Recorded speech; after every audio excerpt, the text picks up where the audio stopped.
Okay, imagine a place, right? Somewhere that feels like an ancient spiritual sanctuary, but also somehow an adventure playground.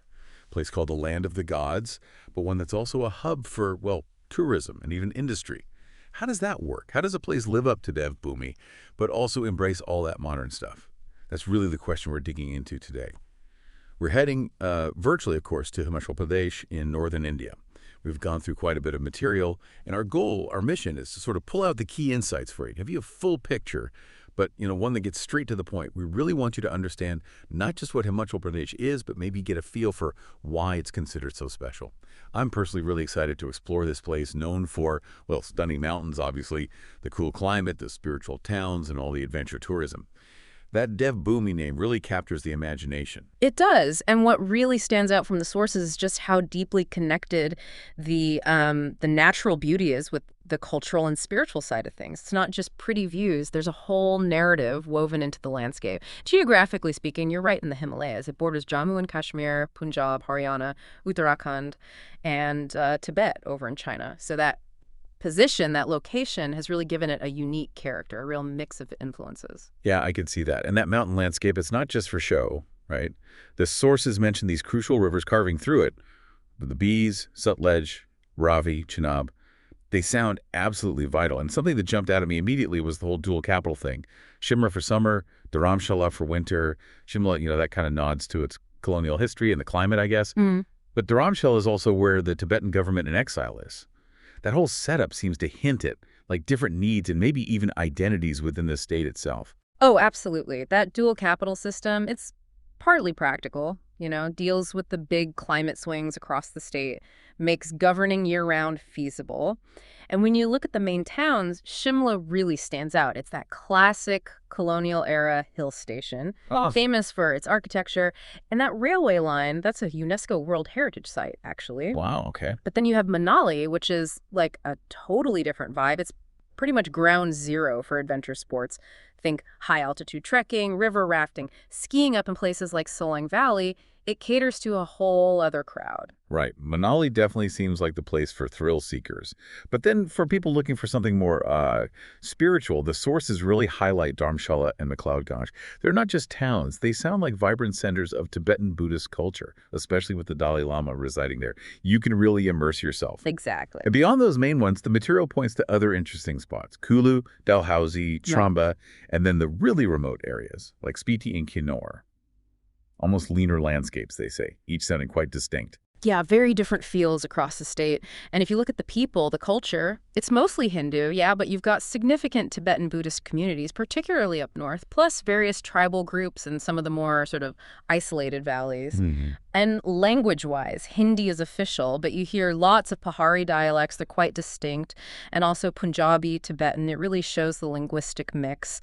And this variety plays out in their religious life, too. It's often a blend of Hinduism and Buddhism, and many local fairs and festivals are tied really closely to farming cycles and old spiritual traditions. That mix sounds fascinating. It really makes it feel like more than just a place to visit. It's like a living cultural tapestry. The research mentioned these centuries-old temples and monasteries, often with this unique wooden architecture built to handle the tough Himalayan weather. That's right, yeah. Like the Hidimba Temple in Manali. Its pagoda-style roof sounds so different from typical North Indian temples. It's a great example of that regional adaptation. It is, and the festivals are something else. Kulu Dussehra, for example, isn't just a local thing. It's this huge week-long event where deities from villages all around are brought together. It becomes this massive spiritual procession, really vibrant. Incredible. So yeah, it leads to the question, what is it about Himachal Pradesh that draws so many people?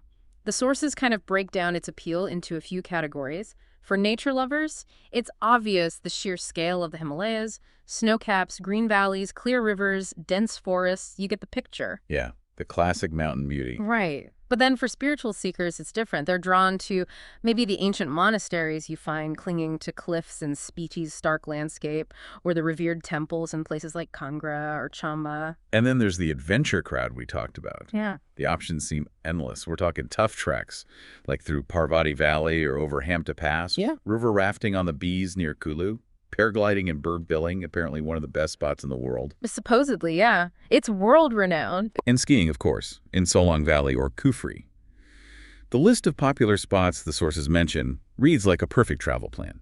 Shimla, the queen of hills, with its old-world charm.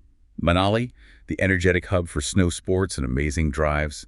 Spiti Valley, with that stark, almost alien beauty in those ancient monasteries. And Dalhousie, described as more serene, colonial, good for quiet time in the pines. It covers a lot of bases. It really does. But beyond the scenery and activities, something else the data highlights is quite impressive. Himachal Pradesh has a literacy rate over 82%. Oh, wow, that's high. It is. And that high level of education kind of underpins its economic progress. Tourism is huge, obviously, but the economy also relies heavily on agriculture, especially apples. They call it the apple state of India, and also wool production. And perhaps critically, it's a major player in India's hydroelectric power generation.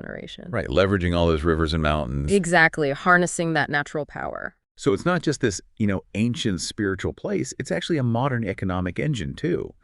That scale of hydroelectric power, especially alongside the Devdumi identity, is really striking. It shows how a region can value its environment for both, well, spiritual and economic reasons simultaneously. Absolutely. And for anyone thinking of visiting, just a practical note, the climate is generally cool summers, snowy winters, especially higher up. March to June is usually the sweet spot for nice weather. If you want snow sports, then December to February is your window. Yeah. But you do need to be mindful of the monsoon season, July to September. Landslides can be a real risk then. Good to know. Okay. So wrapping this up, what's the big takeaway from our deep dive into Himachal Pradesh? It seems clear it's this unique blend, doesn't it? Natural beauty, spiritual calm, and tons of adventure. Yeah. From those high, remote Himalayan villages to the buzzing hill towns, it feels like it holds several different identities all at once. Precisely. And hopefully this exploration has given you, the listener, a kind of shortcut to understanding a place that genuinely welcomes all sorts. Travelers, nature buffs, peace seekers. You've got the colonial echoes in Shimla, the adrenaline in Manali, the deep spirituality in Dharamshala, and that stark, ancient feeling in Spiti. It all combines in something really captivating. Yeah. And connecting it back, that high literacy rate we mentioned, the economy driven by tourism, apples, wool, and hydropower, it paints a picture of a state that's both rooted and dynamic. It's evolving. So here's a final thought to leave you with.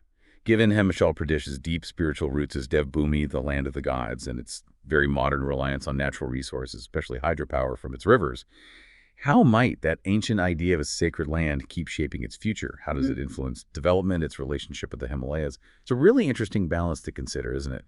Between the sacred and the sustainable or the economic. There's something to mull over how that mix of ancient and modern truly defines a place and the people who live there.